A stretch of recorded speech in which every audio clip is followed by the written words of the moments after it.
What's up YouTube, Capital G here, talking about quite possibly the best Pendulum deck in the entire Yu-Gi-Oh! TCG, and the shocking fact that absolutely nobody seems to be talking about this deck. It seems like it's flying completely under the radar, and the Yu-Gi-Oh! Community really isn't acknowledging this deck's existence, which I think is a serious mistake, because this deck has a lot of power. It just got a significant boost from Extreme Force, and I've actually tested against it. It is extremely consistent because of all the searchability. And obviously, Heavy Metaphors Electromite makes all Pendulum decks a lot better. Well, maybe not Cleafor, but they got their own Link Monster in Extreme Force, so I guess they're a different story. The deck that I'm talking about is Zephyr, and it would not surprise me at all if this deck actually ended up top 4ing like YCS Atlanta. I don't think people are taking this deck very seriously, and I think that the deck is so much better than what people actually believe. Now, for starters, the naysayers out there who are just going to say, oh, Cap G, Zephyr sucks, their new Link Monster isn't even good. People don't really run the Link Monster in the OCG. I've seen TCG builds. I've actually dueled against them. From what I can tell, people don't run it over here either. Yes, that monster sucks, but it's really not integral to what you want to do with the deck. Heavy Metaphors Electromite is a lot more important to most Pendulum archetypes, and Zephyr is no exception. And I will also say this. If you're thinking that the Zephyr build in the TCG is not nearly as good as it is in the OCG, I wouldn't go that far. I don't think it's quite as strong because we are missing some extra deck cards that are very vital to the OCG builds. We're not, we cannot play Crystron Needle Fiber. We cannot play Denlong. I think Denlong is actually the bigger piece that we're missing. However, you do have to consider we have Ancient Fairy Dragon legal over here in the TCG, and that is a huge boost in power for us to be able to play, which obviously they can't in the OCG because it's banned, and it works so well in this deck. I mean, Ancient Fairy Dragon isn't generally a card that you associate with Pendulum decks, but it works really well in Zephyr because they have a card called the Oracle of Zephyr. It's a field spell. It has a built-in Rhoda. It's very similar to like the ABC Union Hanger or Trickstar Light Stage, but it goes even further than that because you can summon your Ancient Fairy Dragon, you can blow up your copy of Zephyr, gain some life points, you can search another copy. At the same time, you can actually summon things like Astrograph Sorcerer or Chronograph Sorcerer. Yeah, you won't be able to, search another copy of like a Pendulum Scale or something like that, but if you need to do damage, then those cards add damage on board, and you get a second normal summon as well, so sometimes you might actually be able to OTK your opponent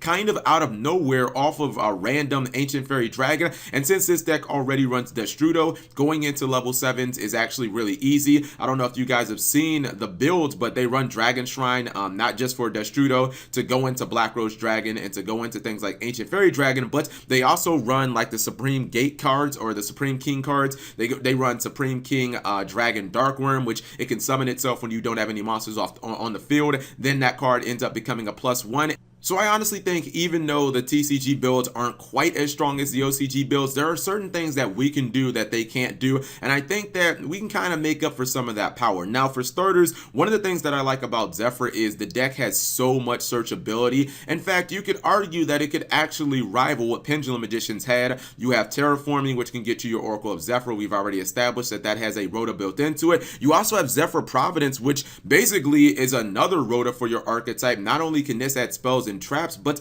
this card can actually banish itself from the graveyard to protect your Zephyr monsters on board. How many other archetypes in Yu-Gi-Oh have that right now, guys? Have a Rhoda for the entire archetype that gives the deck protection when it's on field. So you're obviously looking at a very strong card right there. You also have Secret of the Yang Zing. It's not a card that does a lot of damage when it's on field because it does have 0 attack, but this guy searches counter traps, which is something that you really don't associate with Pendulum Magicians or any other Pendulum archetype, even something like Cleafor, which a lot of people are super high on. This deck has Zephyr Divine Strike. This deck has Yang Zing, or 9 Pillars of the Yang Zing. So you have 2 very strong counter traps in this deck that are probably going to be the last word when you activate them, unless your opponent has Solemn Judgment, which I'm guessing this deck will probably run as well.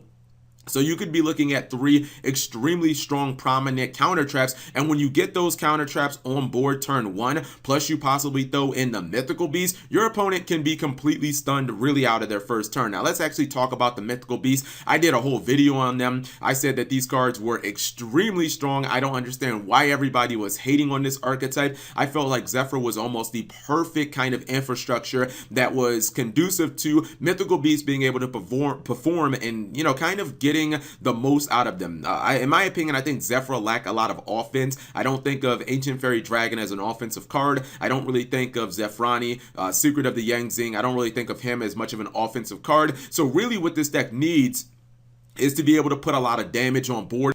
And that's where the Mythical Beast monsters step in, and they really become worth their weight in gold. Not only are two of them extremely big beaters, Mythical Beast, Master Cerberus, and then Big Jackal. And actually, let me just point out that Master Cerberus is not only a base 2800, but if you happen to banish something like a Blue Eyes or maybe like an alternative dragon, if you happen to banish a Masterpiece, this guy will go to almost 6,000 attack. And if he gets enough counters on him, he becomes immune to card destruction. So how exactly are you taking that down? That is pretty damn difficult if you don't have a kaiju or something like that. Big Jackal is 2400. He's a walking Doka. So these monsters become very, very good for offense, and they work even better in Zephyr because Zephyr has a whole bunch of spell cards that can be activated which give you counters, and then those spell cards kind of search cards that can also activate and give you more counters. For instance, let's say you activate Terraforming, right? You'll get a couple of counters from that. Then you'll search Oracle of Zephyr. You'll activate that. You'll get 2 more counters for that. Then you might activate, with Oracle of Zephyr, you might get a Pendulum monster, and then you might activate that, and you'll get even more counters. Same thing goes with Zephyr Providence. So there actually is so many ways to rack up those spell counters that getting these monster effects online is very easily. The same thing kind of goes for the sorcerer cards in here. Like if you have Chronograph or Astrograph, those cards are cards that are inherently good in Pendulum decks, and Zephyr is no exception to that, but they also just add damage to this deck, especially when you have something like Zephyr War, a card that can be used to disrupt your opponent. You can blow up one of your Pendulum Scales. You can summon your Astrograph that adds damage to the board. Astrograph is just going to search one of your Pendulum Scales right back to your hand. So this deck is actually really solid when it comes to offense because of some of the other cards that have been added into the game. And actually, let me go ahead and address one more thing about the Mythical Beast, because people were saying in my last video, oh, Cap G, you bald man, you're so wrong. You can't even Pendulum summon the Mythical Beast monsters in Zephyr. Actually, that is completely incorrect. I understand that the Zephyr monsters themselves have the effect where they only allow you to Pendulum summon Zephyr monsters, but those are not the only cards that you're going to put in your scale. You can put the Supreme King cards in your scale, and Zephyr does not have that effect. And you can also put like Astrograph in your scale. Most people don't do that, but I'm just saying it's an option. So a lot of times you can Pendulum summon Jackal, and you can have very strong boards where you might have a Master Cerberus turn 1, which is immune to card destruction. You'll have a Big Jackal that is basically a walking Divine Wrath, aka Doka, and then you might Pendulum summon Secret, who also searches a 9 Pillars of the Yangzing. And it's like, what are you doing about that? You activate Monster Effect, all right, I'll go ahead and Jackal you. You activate anything else that I don't like. You try to activate some type of Twin Twister, all right, I'll activate 9 Branches. By the way, when Secret leaves the field, he's going to activate and he's going to give me another card as well. So I'm going to be getting another counter trap for my next turn. Zephyr really have a very strong infrastructure. It's not just because of the Zephyr cards. If you couldn't run any other Pendulum monsters, yeah, I'd be like, Zephyr is kind of just a fun deck. But when you add in all the new support that you've gotten, and by the way, I haven't even talked about Heavy Metaphors Electromite, which obviously you're going to be using in this deck, which is the absolute tits, and I don't really have to spend 5 minutes talking about how broken that card is. You're just going to be getting even more advantage from this deck. But one of the things that I like about Zephyr as opposed to other Pendulum decks is the fact that you can search counter traps. It's the fact that the Mythical Beast monsters are extremely strong. They give you offense. They also give you negation. They also give you strong monsters on board that can't be destroyed by card effects. And the fact that this deck is just, it has so much searchability. You can make things like Black Rose Dragon to nuke the entire board, and if your opponent does not strike the summon, as you guys might have seen in my my Altergeist video dueling against Zephyr, then your opponent cannot use things like Solemn Strike to actually stop the effect. They can't use things like Gamma to stop the effect, or I guess they can, but it really won't matter because your effect, well, no, they can't, because if you have Oracle of Zephyr on field, Zephyr or Black Rose Dragon becomes Chain Link 1, Oracle of Zephyr becomes Chain Link 2, so your opponent actually ends up missing their opportunity to negate the effect. So you kind of have like little cheese plays like that that can just work, and your opponent won't be able to actually stop them. I think Zephyr is a very strong deck. It doesn't rely on any one card to really get going. And can I just pause for a second and talk about how that is such an underrated element in the game of Yu-Gi-Oh! You have decks like Serteller Knights, man. If you don't open up with the Neb, what are you really doing with that deck? Same thing kind of goes for something like Trickstar. No Light Stage, no Candina. You probably don't have any plays. You know, Pendulum Magicians, you don't got Joker anymore. Say bye-bye, Double Iris. Your turn 1 plays of being able to search like 50 cards. cards, non-existent anymore. You look at Zephyra.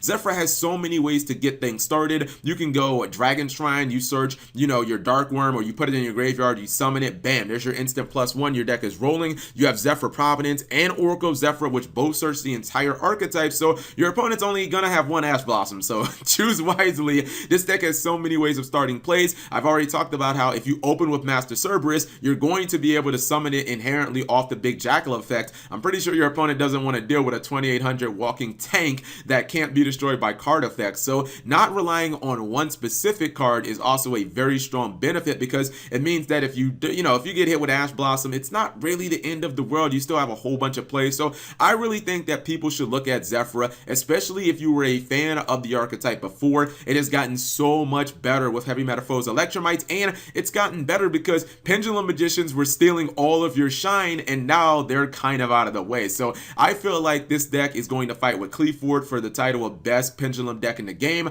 I think that Pendulum Magicians have been eliminated, and I think that I'll probably put my money on Zephyr. Don't worry, I think Cleaford is still an excellent deck, and I will talk about that in another video, but this is a deck that people should not sleep on. It's too good for people to think that it's bad. So whatever you guys think about Zephyr, leave it in the comment section below. Thank you guys for watching. As always, subscribe if you have not already. Turn on that notification bell for daily videos.